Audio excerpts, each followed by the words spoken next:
lose money, right? So it was really important for this carpenter to get his work done. And he was a drunk. And some days he'd just be too hungover and he'd be late and he'd be stumbling around, and he just had some serious personal issues that made it very difficult for him to succeed in his job. But the boss was really interested in keeping him employed and kept giving him chances and chances. And finally, it was like in the middle of the summer, the boss goes, "Look, I can't keep doing this. You're costing me way too much money, and I can hire another carpenter. So I'm gonna give you one more chance. We are gonna be at X place, and we're gonna be there in 3 hours. That's enough time if you get there and you get busy. It's enough time for you to build this." It was just a little half wall, right? It's enough time for you to build that frame so that we could come and do the rest that we need to do. So get there, we'll see you in about 3 hours. If you're not done, if it's not done enough that we can start building and throwing down bricks, then you're done. You're gonna get fired. That's it, right? So this guy, he's got a family, he's got kids, he doesn't wanna lose his job. He flies to the job site, pulls all of his tools out of his truck, and goes to start building the wall. And of course, right on his right side, he's right-handed, what do you think is the first tool he's gonna have right there? His hammer, right? And he doesn't even look at the hammer anymore. He just knows it's there, right? Because he's at home, good carpenter, with his equipment. And all of his tools are right there, right? He's got a pouch full of nails, got a hammer, he's got wood, he's got a saw, he's ready to go, right? And it's all just equipment that's there, but he doesn't even look at the hammer and go, "What is this for? Oh yeah, that's a hammer. What are hammers for? Hammers are in order to stick nails into wood to build frames," right? That doesn't even occur. All he does is just start hammering, right? Because the hammer has been given a reference or an assignment. It is in order to, but he doesn't see it as a hammer in order to hammer with. He just uses it. So the hammer is ready to hand. It's not ready to hand because he sees it as something present at hand first, right? It's not like he goes, "What is this thing? Oh, its shape is that of a hammer. Its weight is that of a hammer. I guess this is a hammer. What do you use hammers for? Oh, to hammer with." That's not the way he thinks. It is, first of all, something that is just ready to hand. Boom. And he's going, right? So we encounter equipment as stuff that's ready to hand. You go to sit down and watch TV, you just pick up the remote and you use it. You don't look at it and go, "What is this thing? Oh, it's shaped like a remote, smells like a remote, tastes like a remote. I guess it is a remote." No, right? You just use it. It's ready to hand. It's never or rarely something present at hand, right? It's almost always just ready to hand. Even this marker, when I use it as an example, I try to make it, it just becomes present at hand. But that's when it's not a marker at all. It could be just anything. When I'm like, "What is this thing?" Right? It doesn't have to be a marker at all. When is this thing most a marker? When I'm just using it. When it is ready to hand, right? So equipment is most the equipment that it is when it is in its way of being called readiness to hand. Right? Readiness to hand is that mode of being that is in its use. It is in order to. Right? It has a kind of being in. A being in its in order to is readiness to hand. Does that make sense? Cool. So now jump to right around 70. The work to be produced. Oh, the kind of seeing, just to make this clear, the kind of seeing that carpenter has when he's at the job and he's like, "I got to get this job done or else I'm going to get fired," that's circumspection. And all he does is look at things in order to, right? And if there's something in the way, he's like, "What's that doing here? Get that out of the way. I'm going to do it," right? That's circumspection. Everything in the world, everything in his immediate environment has only one purpose: to either facilitate building that little structure or getting in the way, get it out of here. That's the only thing that matters, right? And that's the totality of his world is in that equipment. Make sense? We're good? All right, so moving forward, in the work to be produced as the towards which of such things as the hammer, the plane, and the needle likewise have the kind of being that belongs to equipment. So it's not just the hammer that is equipment, but what you intend to do, the towards which that you're using it for, right? So equipmentality has within it both the ready to hand and the towards which that the ready to hand is being used for.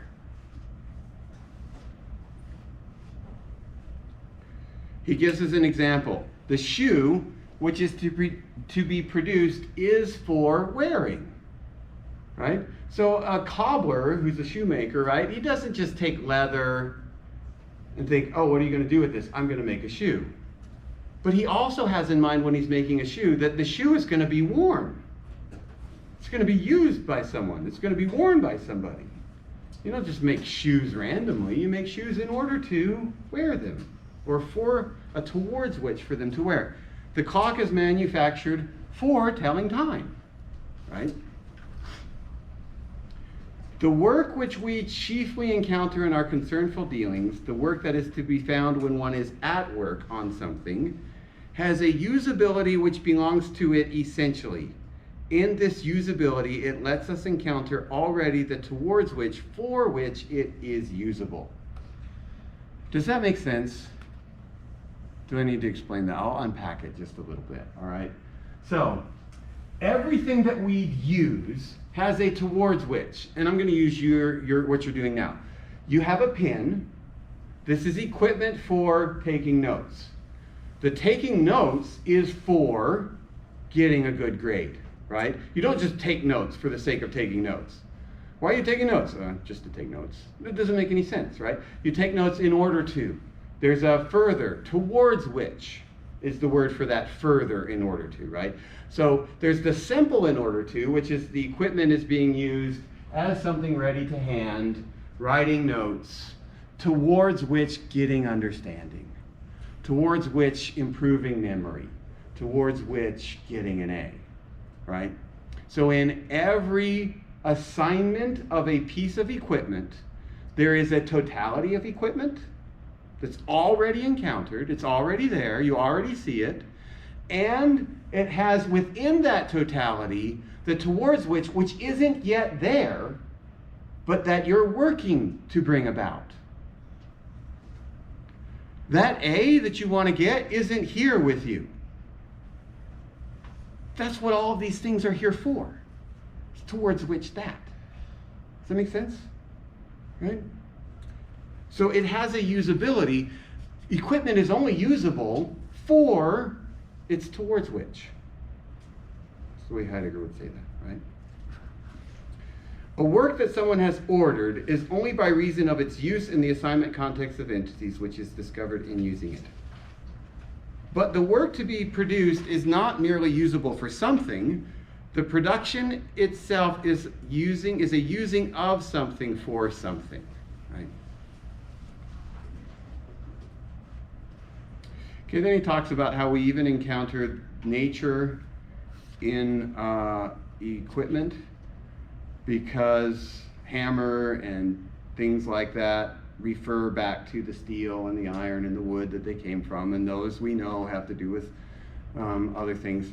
In a completely different book that he wrote later in his life, called The Question Concerning Technology, I think is what it is, he expands on this little insight here, but this is a really interesting insight about man and our view of nature. That next paragraph, when he says how we encounter nature, we don't ever encounter nature, or very rarely encounter nature as nature. What we see in nature is equipment, and it already has a context of an in order to and a towards which. So we see, for instance, a moving river, and we think, how much power could we get out of this hydroelectric dam? We see a forest and we see timber, not just beautiful trees, right? We tend to look even at the natural world as equipment to be used and possibly used up, right? And Heidegger is just throwing this out there, and then this is not the point of this book, so he doesn't deal with it much here. The question concerning technology is where he deals with that much more explicitly, but it's already here in this very early work of his. So, all right, so even, he says this, okay, there are three things involved in a work, in doing a work. There is the towards which, there is the whereof, and there is the for whom. You can think of these three structures as the structures that belong to things that are ready to hand. So I'll explain them very quickly. The towards which we've already covered, right? I'm going to use this hammer towards which keeping my job, towards which building this wall in order to keep my job even further. Whereof, where did this come from, right? That's there with the tool itself or with the equipment, with the totality of equipment. Even if we don't pay much attention to that, what it's made out of, right? Where did it come from, whereof? And you don't just build a wall, you don't just build a house, you build a house for someone, right? You don't just make shoes. Shoes are for wearing. Shoes are, so let's take shoes. Shoes have a towards which. There's a whole bunch of equipment involved in producing a pair of shoes. The shoes have a towards which to be worn. They're made out of a whereof, hides from animals, plastics and rubbers from trees, whatever. And for whom? For some consumer to buy and wear, right? For someone, for some person.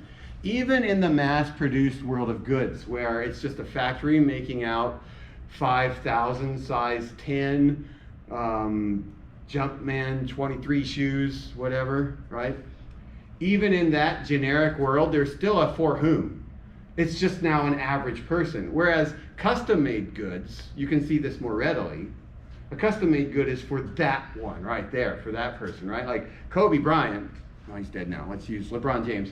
LeBron James wears shoes made by, anybody know what's the company? Is it Adidas or Nike? Nike, of course. Right. So he's got his own style, his own branded shoe, the LeBron James, probably like the King, or I don't know what it is. But do you think he just goes to Foot Locker and picks out a pair of size 18s or whatever? No, they make them for his foot, right? They're custom made for him. That whole thing. There was a college basketball player who blew out his shoe and hurt his knee as a result. He was a huge college prospect. Was it Zion somebody or other? He was on Duke.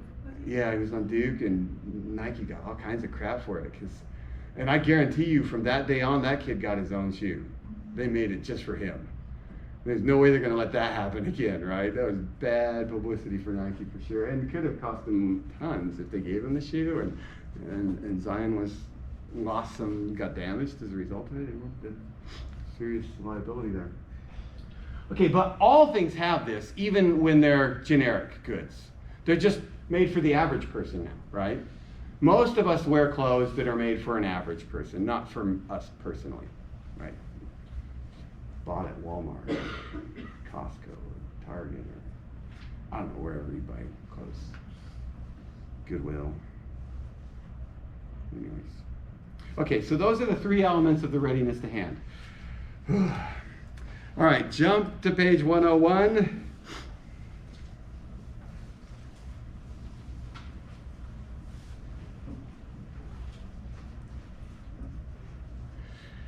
Okay, Heidegger is interested in the relationship here between what is ready to hand and what is present at hand. Clearly, in order for a piece of equipment to be ready to hand, it has to have presence at hand as its mode of being.